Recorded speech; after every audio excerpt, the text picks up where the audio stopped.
the Olympics are going on as we record, right? You Right. competed, I believe, in 96 and 2000.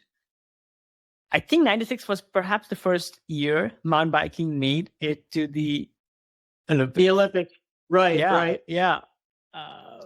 Can you share what it felt like to represent your country back then as maybe a pioneering sport and a Um, pioneer? yeah, well, when I was doing BMX, I mean, mountain biking, and I started in 1996. As I was moving up in the rankings or whatever, I was riding for, Climb bicycles in around 1993. And, in 94, I got on Cannondale, and Cannondale started this big team, and they asked me to ride for the team, and it was Volvo Cannondale.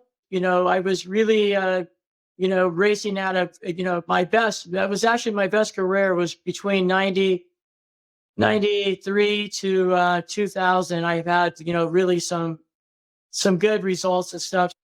When we heard about the mountain bike getting introduced to the Olympics, I definitely was excited as every mountain biker, and so I had a chance to make the team. So I was racing really good. I was national, I was Northern national #1, and I was really at my peak at that moment. So to make it in the U.S. team, it was a super big honor for me. Representing your country. I was racing a long time before the Olympics, but to get a chance at that time to make the Olympic team was a great feeling. Because there was only 2 Americans that actually made it to the team in 96. That's amazing. Has the sport in the Olympics, has the format maybe evolved over the last almost 30 years? The reason I ask is I rock climb, and this is the second year that the Olympics are featuring rock climbing, and they have changed the format. So from let's say 1 medal each for men and women, now they have 2 medals. That they've divided the contest into 2 or 3 different kinds of climbing. So has mountain biking also changed in the Olympics? Do you track that stuff? Does it get you excited? Yeah, I'm not really sure what you mean. How do you how did it change? What I mean is Yeah, has the length of the race or what's expected of the contest, has that changed?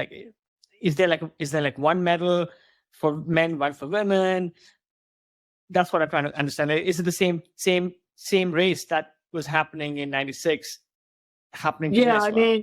You mean as far as medals, like they give gold, silver, and bronze? Is that what you're talking about? Yeah, medals, or maybe the length of the ride, maybe the difficulty of the ride. I mean, I haven't really seen. I mean, it's still the same, except that the riders and the races are. What's different about the races in the cross country now in the Olympics and in racing is that the races are shorter, the laps are shorter to give more of a spectator, so the spectator could see the race, so that it makes the race, instead of being a 30-minute lap, now they're like 20 minutes or less than about 20 minutes a lap.